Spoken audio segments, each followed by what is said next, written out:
Now, okay, so ladies and gentlemen, and friends of the media, and our district councillors and guests and partners, we will now commence our SkillsFuture dialogue. Okay, the topic for today's dialogue is, of course, co-creating the future of you. And as I've said many times in all our virtual Facebook Live, that the reason why the title is Future of You, because we believe everyone, not just E2Is, CDC people, or SSG, or it is everyone who can be in control of the future of you. Right?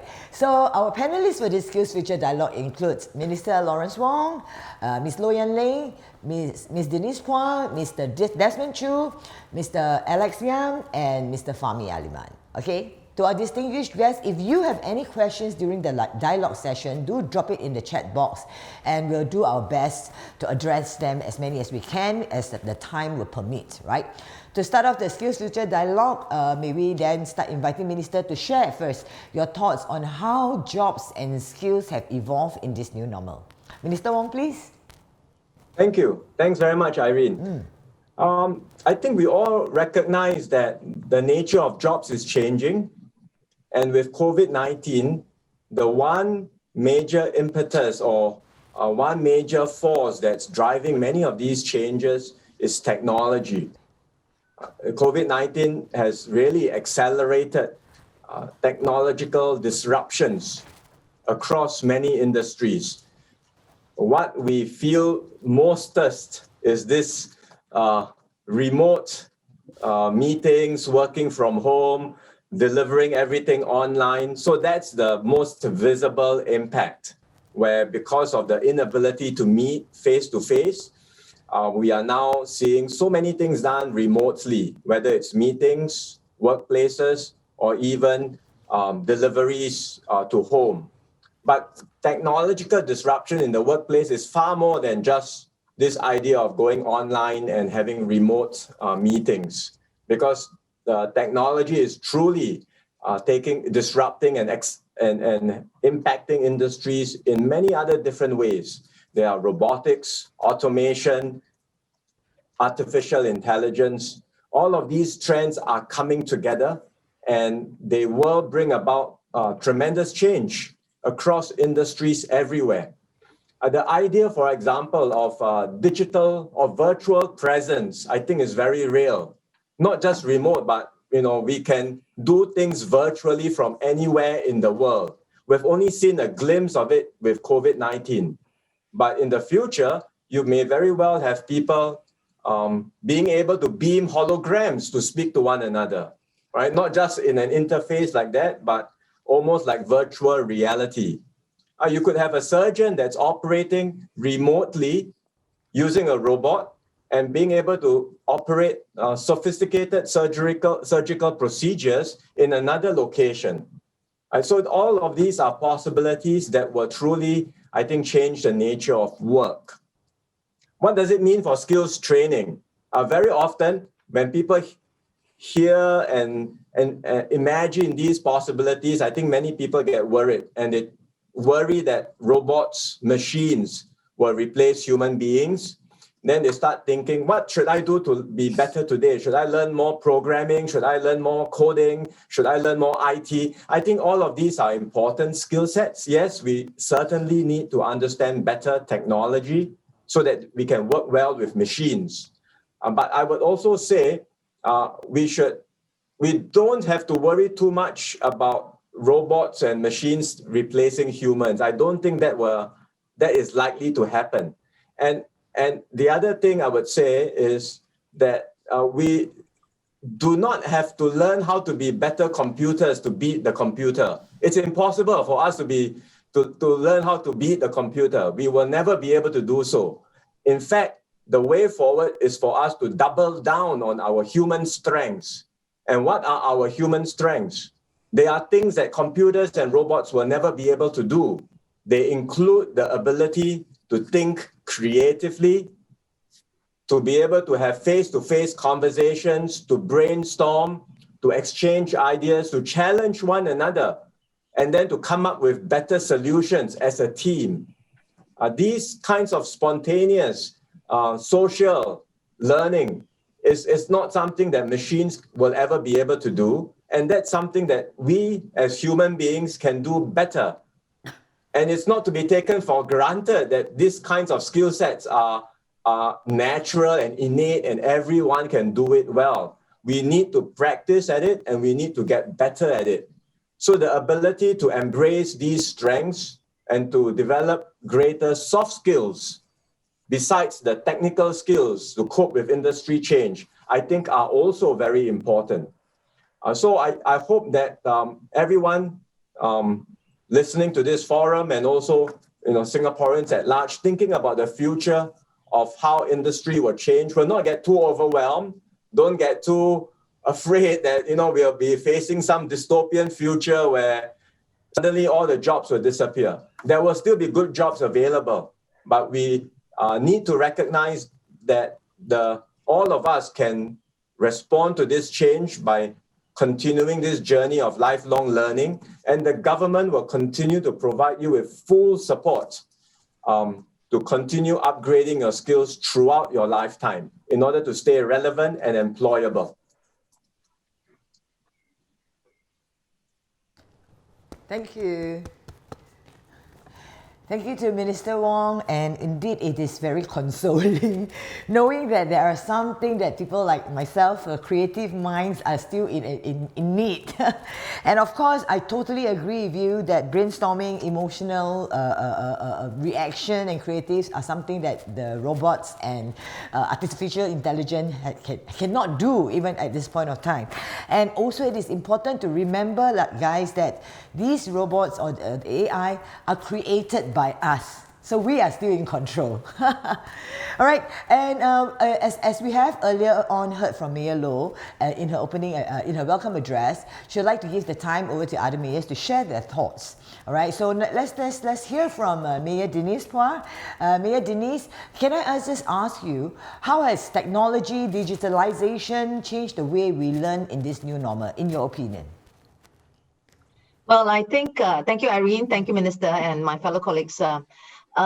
Definitely the nature of learning has really changed. Like what Minister said, a lot of it in the past, or even right now, a lot of it is front loading. But basically learning is, and it's not a cliche, learning is and has to be lifelong.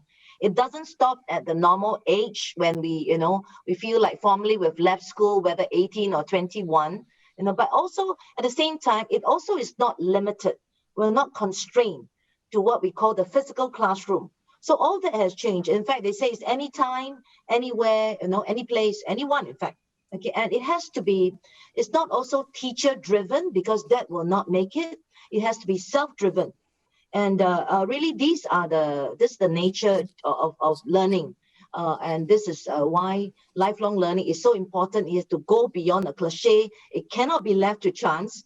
And as a CDC group, we all want to, through the SkillsFuture offerings, initiative, SkillsFuture advice, our CDCs really want to persuade more residents to see lifelong learning as a way of life, not just something that is promoted by the government or the rest of the world tell us is important, but see it as a way of life and to seize every opportunity, every chance to self-drive our residents' own learning, all of us, so that we can stay relevant and stay agile.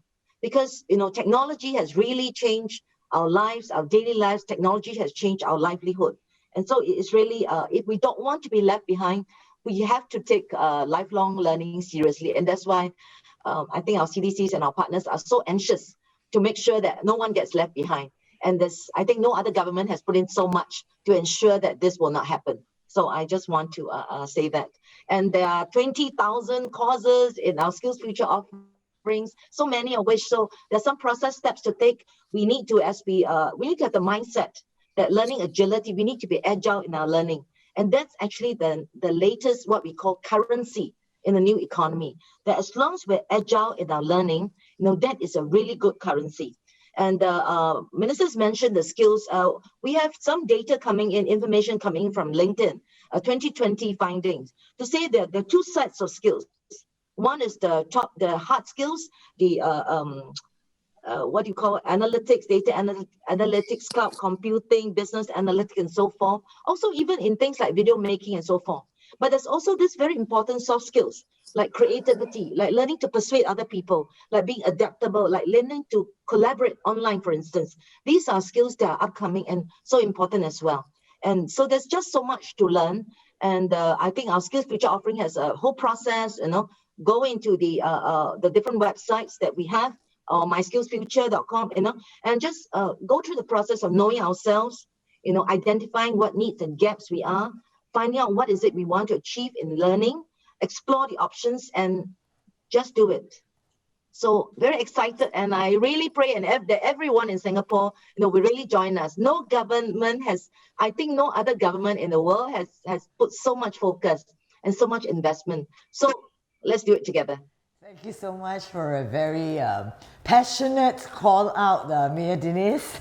It is with much pleasure that I also share with you, having been involved in the Skills Future at CDC.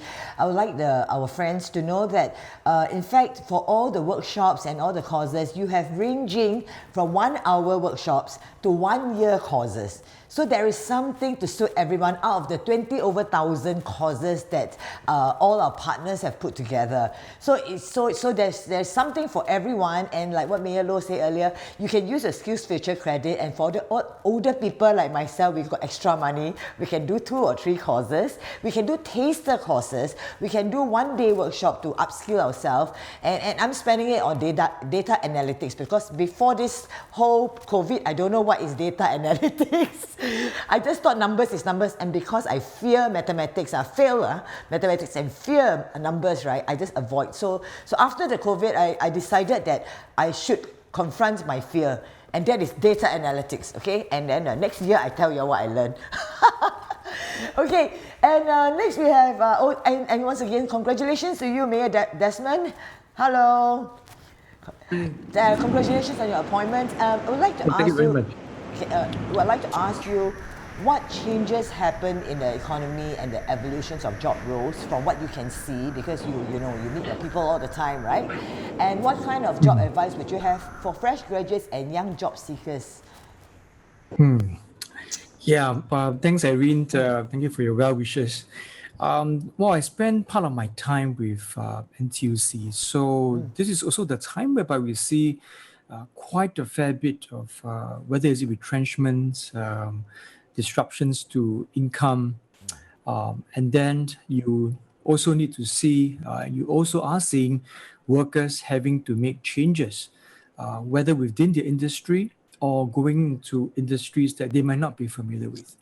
So a very big part of whether it's younger workers or workers who have been in industry for some time, the key is really getting yourself ready with that mindset that things don't stay constant for too long. Changes are quite rapid, but the silver lining that we have seen is workers who are generally prepared to make changes and adaptable, are willing to get retrained, they generally do find getting another job much easier. There will be a temporary disruption to income, but you'll be able to get back on track.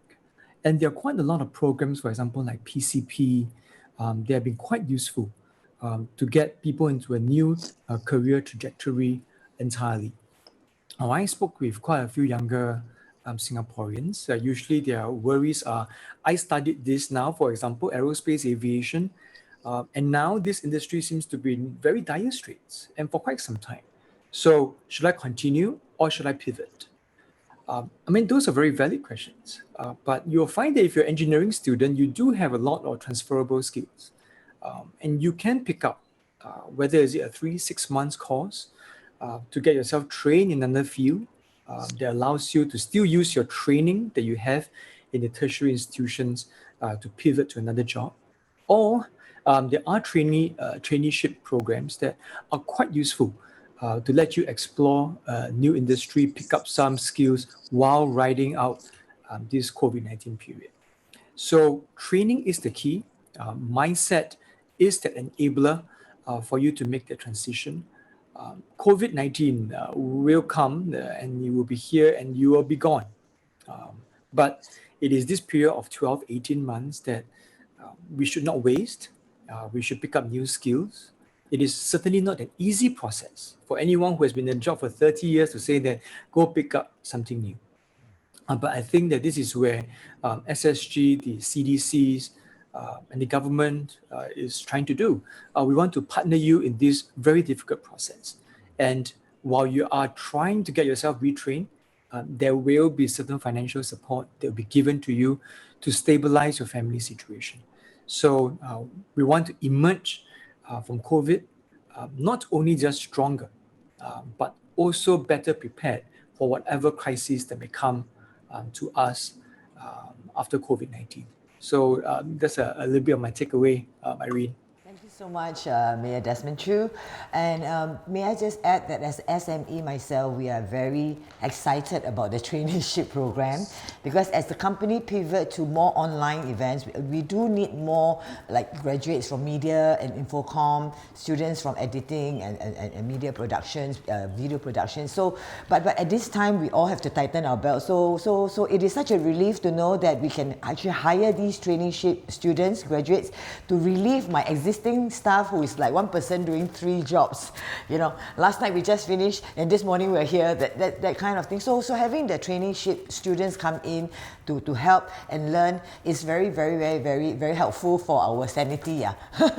And also I would like to share that yesterday we at the SkillsFuture at CDC Facebook Live, we had someone talk about AI, and actually there's a lot of transferable, like what you say, aviation, even architecture, a lot of transferable skills that can transfer to the new jobs that is available, but they just have to do the transitional training or take up a certain course to join the the thing that they have learned in the past in school plus the thing that they need for a new job. So there is hope, everyone. All right. And so next, I would like to move on to Mayor Alex Yam. But before that, I would like to encourage our guests to continue to type your questions on the chat box and we will try to answer. We see some questions coming in already. Thank you so much for those who have asked. And if we can't finish, we will take on out of this session, right? And we will reply you. But now we'd like to move on to Mayor Alex. Good morning, sir. Good morning, Mayor Alex. Good morning, Irene. Good morning. So your question is actually very easy, okay? How do you suggest that we engage the community to go digital? Well, I think this morning is a case in point that we're doing this MOU on Zoom on a digital platform. Over the last few months since the very beginning of COVID-19, I think we've witnessed a very rapid change in the digital landscape. And the very people that we often assume would be digital shy or not so savvy are also coming on board quite rapidly. And these in particular are our elders, right? And Irene, just now, you mentioned about confronting your fears, yes, about taking on new challenges. And I think that's the important attitude that we should have during this period of time, to be fearless, to really go out there and experience new things, to go onto platforms and adopt technology that perhaps you were never comfortable with in the past. We've seen this in our SkillsFuture e-Festival over the last 2 months. We've seen a lot of our older residents come on board for our webinars. We've seen different people signing up, and it's been very beneficial to them as well. So for this entire period, I think for the community and for us working in the community, we've got to rapidly go digital as well, both in how we communicate with residents and Singaporeans, and also how we continue to bond with them. A lot of the physical activities that we used to be able to do, we can't do today because of the rules. But technology and going digital allows us to additional avenue for us to engage in this. I give you an example. We, amongst all the CDCs, we have good partnerships with different corporate partners, with schools as well. This year, many of them can't come out to do the usual activities like service weeks and so forth, but we can find new opportunities. For example, recently through our Northwest Care and Repair program, the Northwest CDC, we connected with one of our usual partners, St. Margaret's Secondary School, and they partnered with Lions Befrienders And in this tie-up, 40 of our student volunteers came on board to impart digital skills to over 20 of our seniors living in the district via Zoom as well. They cover topics such as how to use QR code, the importance of trace together, of safe entry, amongst others. And the enthusiasm that our elders have, and also the passion that the younger volunteers, the student volunteers had is amazing. So we need to continue to focus on this area, but most of all, to be able to do well, we need to be fearless, just like you are, Irene. Thank you so much. I am fearless. Actually, you know what? My biggest fear was IT, and I actually had the COVID pandemic to thank for helping me overcome technology. Because during my school time, I never touched computer, and I bought my first laptop. I plugged in, got smoke come out. And everyone who knows me knows about this story. So I cannot touch computer one.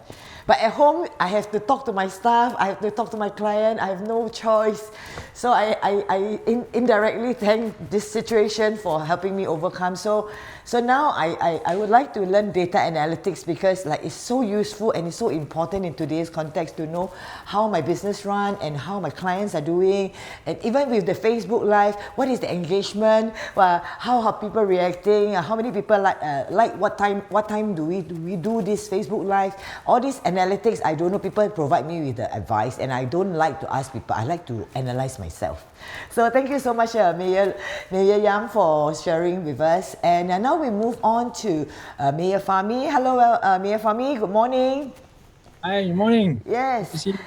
I'm always happy to see you. Always happy to see It's you always too. very cheerful. We have the questions coming from the audience already. So I'm going to ask you your questions from me first. How do you think an individual should remain employable in this current economic climate? Okay, thank you, Irene. Thank you for the question. Hi, Minister and fellow mayors. Good to see everyone. First of all, I think most importantly is to stay positive lah. That spirit, that positivity is important. And I like what Minister mentioned. There will be good jobs out there. There'll be good jobs soon. So that's the part that actually everyone must be able to look forward and then continue to track on what are the future trends. What are the industry or sectors that actually stable now, but then it can bloom, it can grow in the future. So, for example, there are some hard hit sector now. So, for example, there are stable ones like medical, pharmaceutical, IT sector. This is where someone need to look ahead, understand what's the outlook in front, and then after that, from there, map out what is your current state and how you want to go on for your training so that you can actually move on and stay employable. So there are few things, some very small thing, but there are some useful tips too. For example, even when we do interview now, people are not going to do physical interview anymore. So the video interview skill also comes into play. While it's small, it's important because this is your first touch point to the employers. And then second one, I think we really need to beautify and keep update your LinkedIn. I'm a culprit of it. I have still not updated my LinkedIn yet, but this is something that I urge everyone. This is where people want to know you, and I think we talked about it, Irene, during our workshop. Yes, The increased presence in the social media, increased presence in so that people know you even before you go for interview. Yeah. So I think that's some of the things that people must be able to do, change that mindset, and of course use the current the current scheme or current assistance that you have, the SkillsFuture credit. Yes, we got to use it. I will continue to tell my residents, and in fact, in my interaction with residents, I keep telling them that there's a possibility of using your skill credit and also the mid-career enhanced subsidy. This is for those who want to really move, switching from other sector or the current sector to the other sector. So similarly, all these are already in place. You just need to continue to have that positive mindset. That change, that change is really constant now, and then you need to continue learning and reskilling yourself, and keep updating yourself, or rather continue to learn new things like yourself, Irene. Thank you. So similarly, there's also the skill training ambassadors, which is out there together with SSG that actually assists people to go through courses, understand what are the training skills that you need, and then after that help you prepare certain resume, simple things like that, so that make sure that you can stay stay current and stay employed. We also work together with any job issue. We also got career coach, and I always tell my residents about this career coach that they always there to assist you to not find jobs, but also to map out and understand what's your shortcomings and learn new skills and then move on from there. So there's a lot of things that actually out there that we can use, but the main thing is what Minister mentioned earlier on. You got to take charge of what you want to do, and then take charge of your learning, take charge of how you want to set your career going. So that's important. Thank you. Thank you so much, Mayor Fahmi. And actually, during our Facebook Live, a lot of times the career coaches that came online kept telling everyone that actually learning is not so scary and it's not so expensive. So they have debunked the notion that, to upgrade, I must spend thousands of dollars, because with a lot of different grants, whether you're a mid-career, you're a new student, you are sent by your company, to upgrade. Actually, a lot of courses has subsidies up to 90%. And on top of the 90%, got don't know some other further deduction. And at the end of the day, a $3,000 course, you pay $200. Okay, so there is a very huge myth and misunderstanding that these SkillsFuture courses are very expensive. Number one. Number two, only the SkillsFuture credit can be used. No, guys, there's more than that. It's far beyond just the SkillsFuture credit, right? And one also good thing is there is help and helpline all over. All you have to do is log on to our partners' website. There's always career coaches, there's free advisors, there's volunteers, there's retired people come and teach you digital. There's so many Singaporeans who has volunteered their time and stepped forward during this period of time that are waiting for you to seek their advice. So guys, don't worry, they are very well taken care of. They are very well happily retired people. I've interviewed some of them. They are there to help you as well. So please, like what Mayor Fahmi say, small little things, improve on your backdrop, improve. The other thing that during the live Facebook Live of our SkillsFuture at CDC that came out is also you have to improve your social media. I know there's a long debate going on the double-edged sword that social media is, but we can be on the right side of the sword. We can use our LinkedIn properly, we can use our Facebook to impress your future employer. You can ensure that you are a worthy employable employee to have. And as an employee, as a SME myself, let me just share with you, I will check on your Facebook before I hire you to see what you post. If you're very negative and everything, scold people, everything blame, and then don't want to like improve yourself, I will not even consider you for an interview. All right. So remember, guys, everything that you do on social media is also important, right? All right. Now we'd like to move back to Mayor Loh, who has not spoken. Mayor Loh, actually, I want to ask you, right? Why is it important? Okay, for Singaporeans, of course we know it is, but why is it more important to learn technological skills? And what do you think are the benefits of going digital for individuals and for business owners like myself? Right, thank you, Irene, and thank you, Minister, and all the mayors for sharing your views. And Mayor Alex has already talked about the importance of going digital. If anything, since February this year, I think there's no better time than now to go digital, not just for individuals, but also for enterprises. Here, I want to do a shout out to thank all our corporate partners. There are many MNCs and also SMEs that have partnered the 5 CDCs in the last 3 years to bring the SkillsFuture advice workshop and now webinar into their company. Just now you can see the corporate outreach in the video. So big thank you. And that's why I want to say that the enterprises are also an important enabler in this whole journey. And talking about enterprises, I thank you, Irene, for highlighting this, because if we look at each and every one of our district, right, in the heartland, actually our HDB shops, I think you will all agree with me that our HDB shop forms the heartbeat of our community. Why? Because it's the place where our residents will gravitate to, is a focal point. And the 5 CDCs, even as we bring the SkillsFuture advice to the heartland for our residents, we are not forgetting our HDB shops. We are not forgetting our SMEs. Our SMA, our SkillsFuture Advice team, have also been working hand in hand with the SME Center to better support our HDB shops. Why? Because if anything, the COVID-19 has told us that we probably need to rethink our approach of doing transaction. And why do I say that there's no better time than now to go digital? I say that because in the last few months, as I observed how some of our HDB shop, how they have gone about their digitalization efforts, they told me there are three big reasons they should do so. The first one is this: HDB shop used to have always been relying on manual, paper-based, in-person transaction, right? Waiting for customer to come up, to go to the shop to buy something, hand over the cash, etc.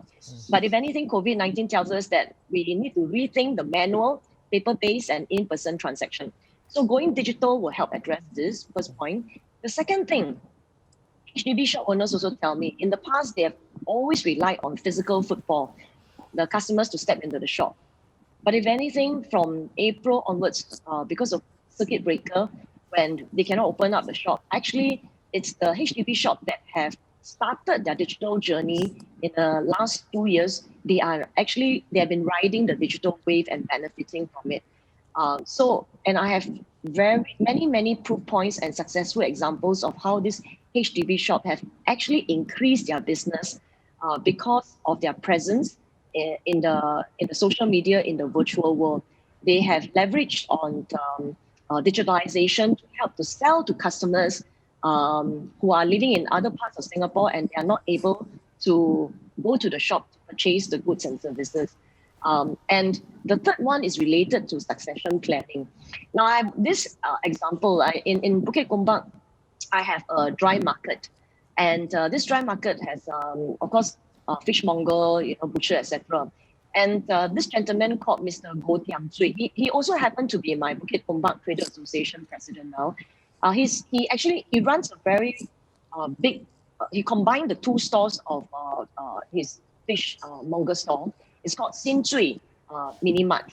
And he and his wife are truly passionate about selling fishes.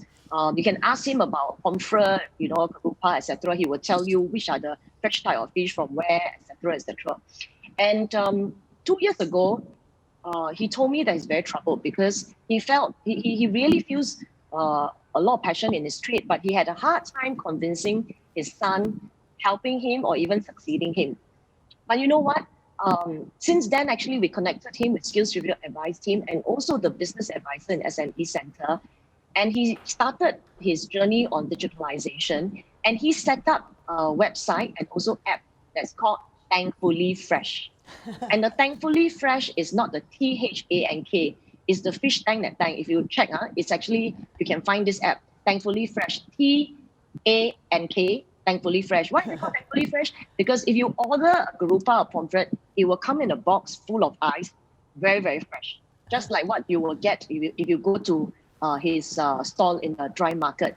So, and he was pleasant. In a way, this really prepared him and his company very well, because when circuit breaker happened, of course, a lot of elderly did not dare to go to the dry market, but his sales for the Thankfully Fresh app actually went up.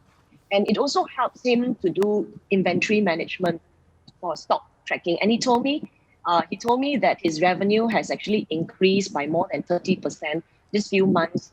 And you know what? The third point he told me, succession planning, because of Thankfully Fresh, because of the e-commerce strategy, his son has agreed to succeed his business. His son is actually running his e-commerce business. Wow. So there's no better time for our HDB shop enterprises to come on board SkillsFuture, to come on board digitalization.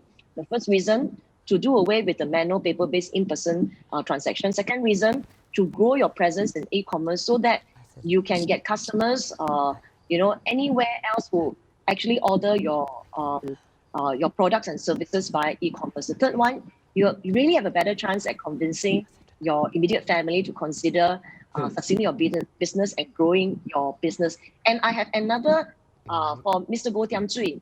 He told me every week, no matter how busy he is, he will put aside a few hours to do SkillsFuture. He wants to improve his English proficiency and IT skills. And for that, last year, Mr. Goh Tiam Tsui received the SkillsFuture Award from Madam President.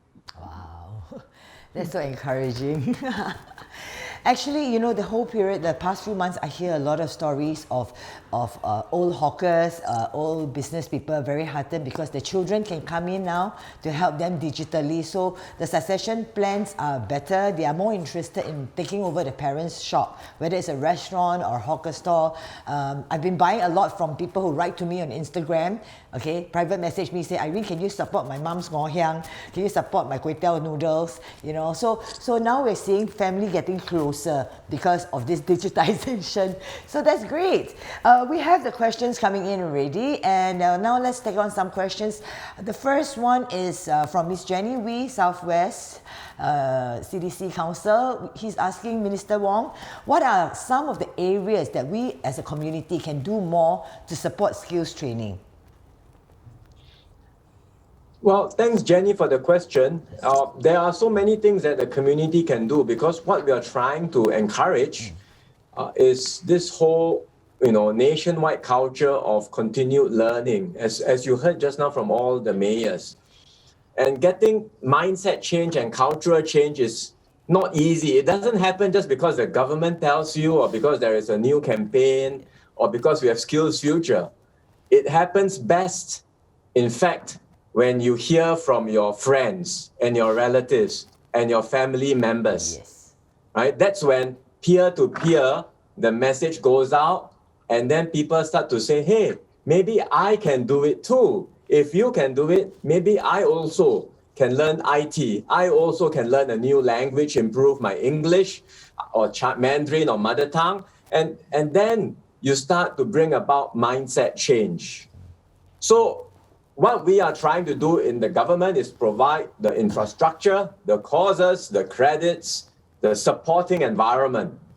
But this is just the basic step. I think to bring about a further change, we need all of our community partners and all of our friends in the CDCs and in the community to serve as ambassadors in your own right. First of all, every individual must embody the mission of SkillsFuture. So if every one of us have our own personal stories of how we are continuing to upgrade, learn, relearn new skills, share these stories to our friends, and each one be a multiplier in our own right. I think that's the role of the community. And if we can all do that, we can bring about this new culture of lifelong learning. Thank you so much, Minister. And just to add also, my 74 years old father has now learned how to Zoom meeting, okay? So it's never too old to learn, okay? And now he's actually out of the 50 workshops that we have, he signed up for 10 because he got nothing to do, but he wants to learn new things. And now he can tell me he attended this one-day course, a conflict management course. So when my brother and me quarrel, he know what to do already.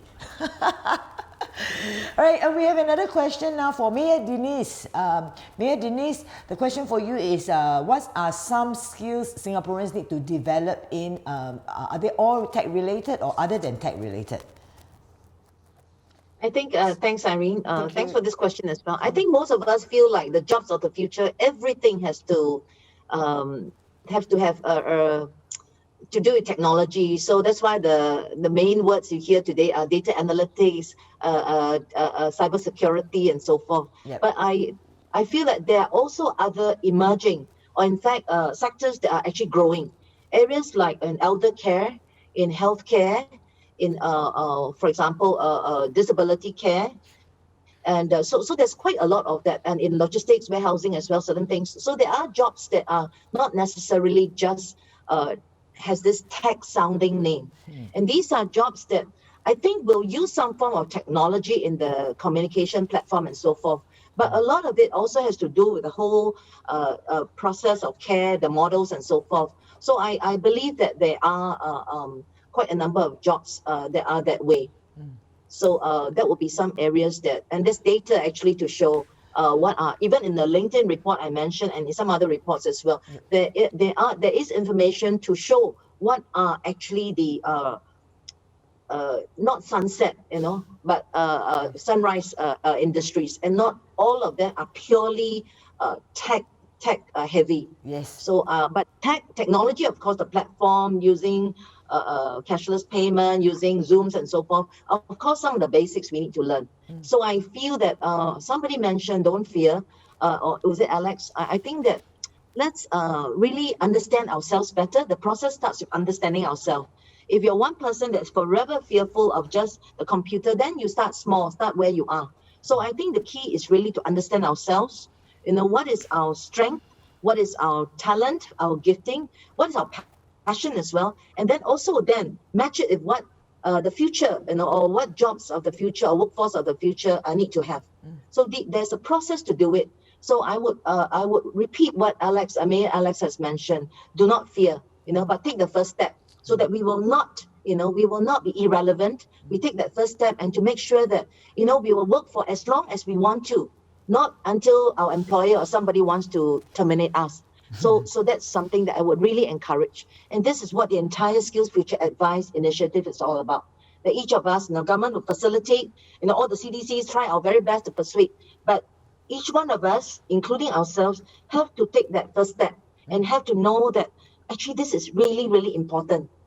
Because Singapore is small, because the world is opening up, because the entire market, the entire livelihood, the entire daily life scenario has changed. And so that's what we really need to know. So do not fear. I will repeat Alex's mantra. Fear not, sir. Can I also add something? Yes. Very quickly. Yep. Irene, I like what Denise and also what Mayor Yan Ling said just now, that do not start with technology first. Yes. Start with the human needs. Yeah. Right? Because if technology is only a means to an end, right? Okay. So if you start with human needs, then you can think about, okay, in the future, we have an aging population, we have to take care of them. That's a real human need. Yes. Asia is rising in affluence, Asia in general, rising middle class. Well, they will demand more consumption, more services, huge needs in the whole of Asia. Right? Within Singapore, we have young parents who need more childcare. So preschool is a rising need. So I think if you start with human needs and then think about how I, as an individual, what are my passion, what are my areas of interest, how I can help these, meet these and fulfill these needs, even in F&B or food. Yes. Right? So we tend to think of technology very narrowly. These are the glamorous things, and then everything else is not so sexy. But I think we have to change that mindset, right? Technology will be pervasive and will be integrated and embedded across all services. So if you start from that point of view, then you can start thinking about so many different possibilities. But in each of these possibilities, the way we do our work will be transformed with technology. I think that's a better way of approaching things. Yes, sir. Actually, what you just said echoed one of our speaker, the expert from FinTech. He said that people think FinTech is so cheap, right? It's so like futuristic. But in FinTech, we need social media people, we need marketing people, we need HR people, we need drivers. We do have all sorts of job available or job that we need to hire for FinTech. So everyone has the misconception that you must be from finance industry or you must be very good in IT in order to join FinTech. And I think what you said just really hit the point that it goes back to what we need as human. Whatever tech it is, whether it's biomed, you may know nothing about biomed, but you may be an excellent marketer. So you could also be involved in biomed. So thank you so much for highlighting that, Minister. And we have one question from Eric Lui for Mayor Loh. Mayor Loh, this one very polite. Dear Mayor Loh, do you have any tips to share with the audience on how to stay resilient during this period of time? Mayor Loh, please. Thank you, Irene. Actually, you must give the other mayors more airtime. Thank you, Eric, for the question. Actually, this has been a question that I've been mulling over since February when COVID-19 hits. I think, if anything, it's really about building resilience in each and every one of us. So you know what? I consulted our SkillsFuture trainers, and Ms. Jennifer Tan actually then shared with me that the SkillsFuture advice team have actually refined the SkillsFuture advice webinar and added a module on how to develop a resilience mindset. So I'm going to share with you what they told me as a good student and also as a good multiplier, like what Minister Wong told us. Every one of us must, after we learn, 一传十，十传百, we must, pass it on. So my SFA trainer told me resilience is a mindset and it's a way of life, not an end goal. It's a way of life, like what Denise has mentioned. And also, they told me about this, very interesting, they told me about this circle of influence, not a bad way, but they say that a resilient person actually have a proactive focus. That means they are always focusing their efforts on what they can do something about in terms of health, their children, their family, or even problems at work. That means they're not sitting back waiting for things to happen. They, in a way, take charge. They have the can-do spirit. So a proactive focus. And my SFA trainer also told me a 6+4. What is this 6+4? 6 habits of highly resilient person. Let me recall. I think first one is stay focused. Okay, stay focused. Like Irene, like you're very focused, right? You say that you want to learn data analytics. Yes. You cannot morning say I want to learn data analytics, and after that evening you go and learn something else. By Must next follow year. through. Stay focused. By Can this take year. your time. Yeah. And then second one is to embrace experiences. I think some of us, life has its ups and downs, and I think every experience, no matter positive or negative, right, it builds our portfolio of experience and also skills. So embrace experience and have a long-term vision. Yes, sometimes we may take a fall, but pull ourselves up, and also failure and setback, actually, as we all know, is the mother of success. So, but take a long-term view of our goal and what we want to achieve. And the fourth one is what I like very much, and I think we all forget to do. Write down our wins, no matter how small the wins are. Write down our little victories, and I think sometimes we need to write it down and, pat ourselves on the back. All this will build up. And the fifth one, no man is an island. We need to lean on others. So like what the mayors and Irene and also Minister has reminded us, there is this support group now in the community. There are 110,000 residents who have participated in SkillsFuture Advice Workshop webinar. They have benefited from it. And we hope each and every one is an SFA multiplier. And so, we can lean on each other. And the sixth one is to cultivate a positive mindset. 6+4. What is the 4? Then I asked my SFF trainer. So yes, it sounds very good, but I want to get into action. How do I build a resilience toolkit? And she told me, do 4 things. Number 1, focus on our well-being. Sometimes we, always focus on the to-do list, but we actually need to also focus on self-care and our own well-being. And second, focus on a positive mindset. Minister and many mayors have talked about that. Third, focus on our social support. Yeah. And the fifth one, also stay focused on future plans. So 6+4. So I want to thank my SFF trainer for telling me this, and Eric for asking this question. I hope all of you who have not have a chance to participate in the webinar, please sign up, because there's this very new module on building resilience. So we start with our audience today. So today we have another 150 new students. Okay, thank you so much, Mayor Loh. And we have another question now. Is for Mayor Desmond Chu. Okay, Desmond Tan is the Channel 8 handsome one. This one is the CDC handsome one. Okay, what are the... Hey, this one is just as handsome, Channel 5, Channel 8, I mean, our Desmond Chu. Is it? 你的眼光就是这样哈。Of course. But there's a question for Mayor Desmond Chu. What are the non-traditional way fresh graduates can explore to get closer to their dream jobs? Well, I wouldn't say non-traditional ways, but I think there are 2 things I think they can consider. I mean, some are quite traditional. I think one, you must be prepared to be very hungry.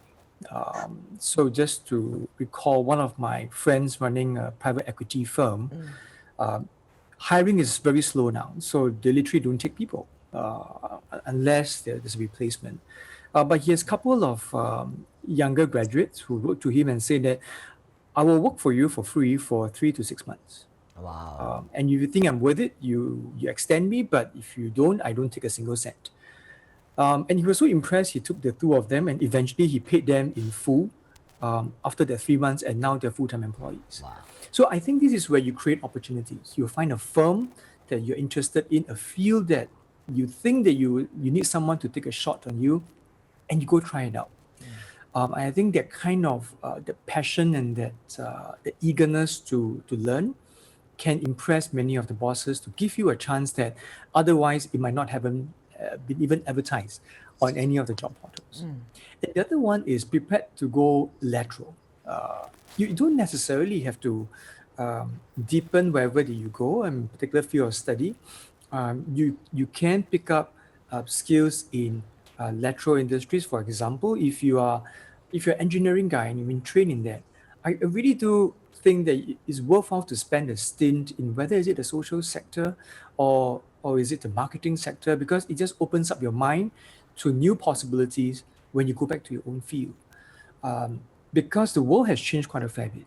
Singular specialized skills will have its place, but multifaceted skills will allow you to adapt to fast-growing workplaces, and when opportunities do come about, you'll be much better placed to seize it. And I think there's no better time than COVID-19 period for the 12, 18 months to really be aggressive, be passionate, and try something else that outside of your own comfort zone. Yeah, thanks, Irene. Thank you so much, Desmond. Desmond. Actually, what you see is just the reverse of just now what we say. Like to join fintech, you may have an existing skill, then you just need to learn about fintech. And so the reverse is that if you are from fintech or you're from a technology or aviation or you were a very successful tour guide, you probably have to learn something else to learn. So it's cross.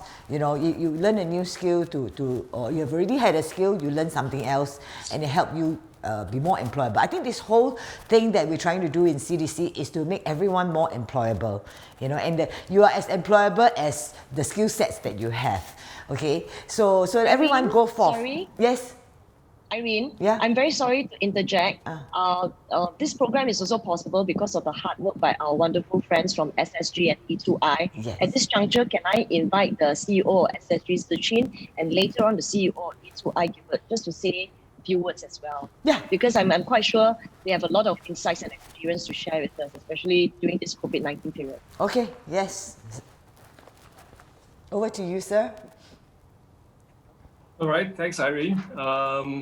I just have to say that the expansion of the SkillsFuture Advice partnership is really timely for us. In this challenging period, we really want to reach out to as many Singaporeans as possible to let them know what they can do to reskill and upskill themselves and remain employable. So I think we really appreciate this partnership with the CDCs and with E2I because this allows us to bring the national SkillsFuture movement to the community and to get the message out, and so that more Singaporeans can embark on their lifelong learning and skills mastery journeys. There are a lot of resources out there, and there's a lot of advice out there. It's not always easy to make sense of it all, but I encourage you to engage in the SkillsFuture advice workshops and with trainers to better make sense of it all and to figure out what works best for you and decide on how to embark on that lifelong learning journey. So thank you. Thank you so much, Mr. Ong. And now we'd like to welcome E2I CE, Mr. Gilbert Tan. Good morning, everyone. I'm Morning. really glad to be here. Really glad to be here. Well, we started the partnership, we signed something 3 years ago, and now we are affirming it by starting it another time.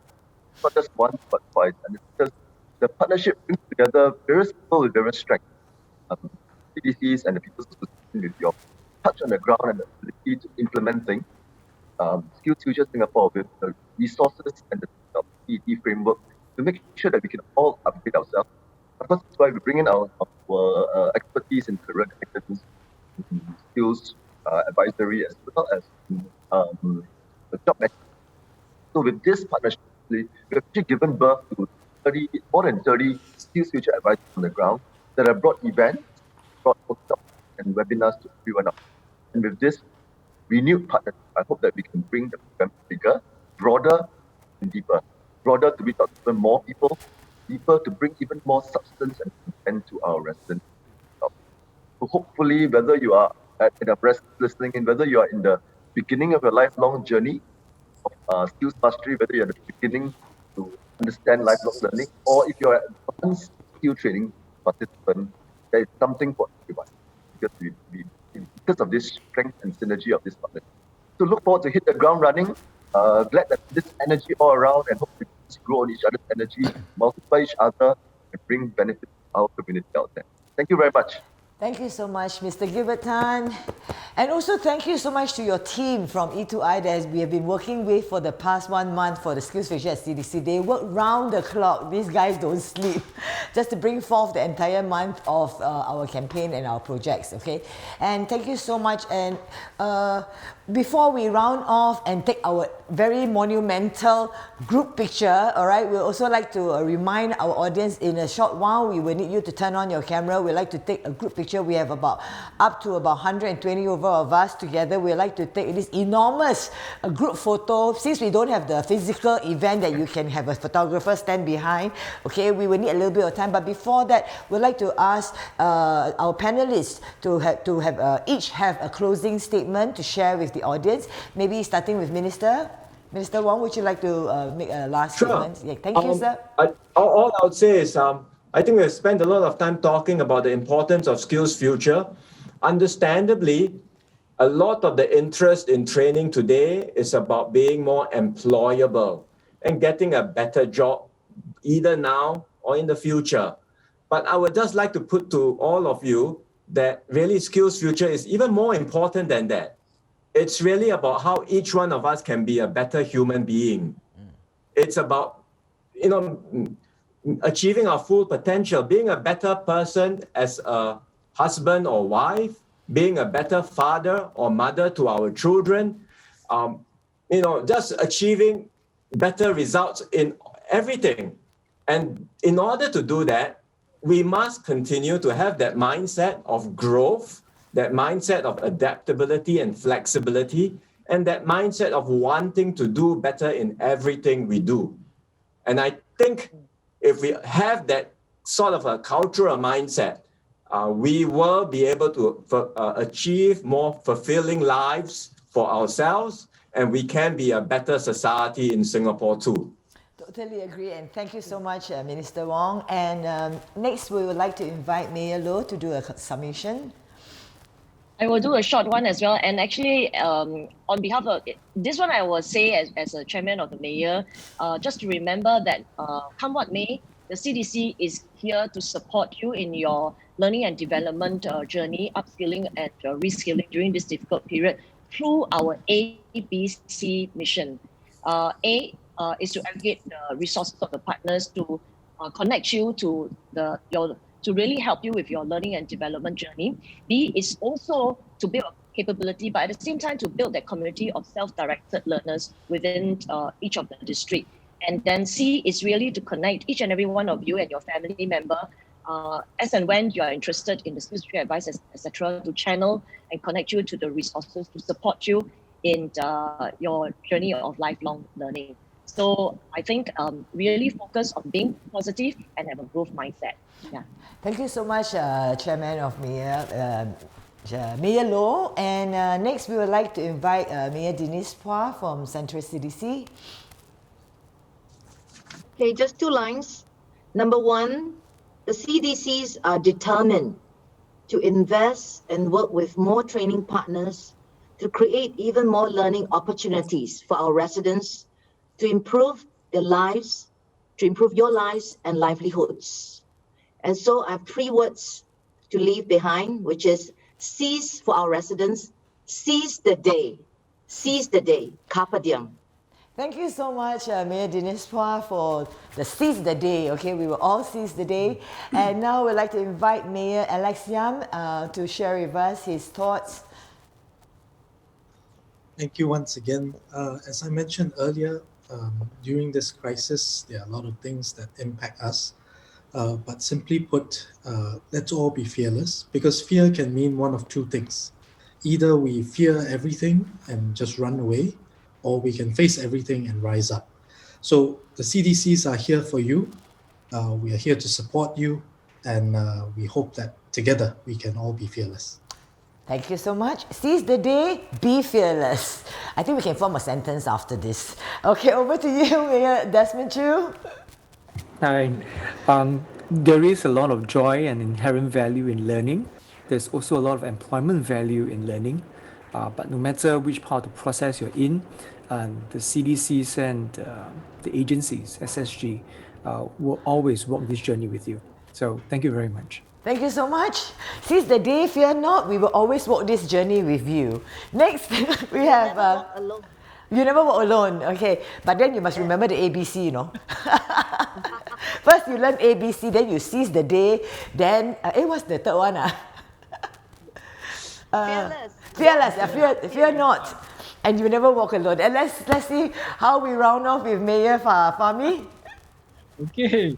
So not to be fearless, right? So you got to take charge. You got to take charge of what you want to do. How you map your future and progress in your career.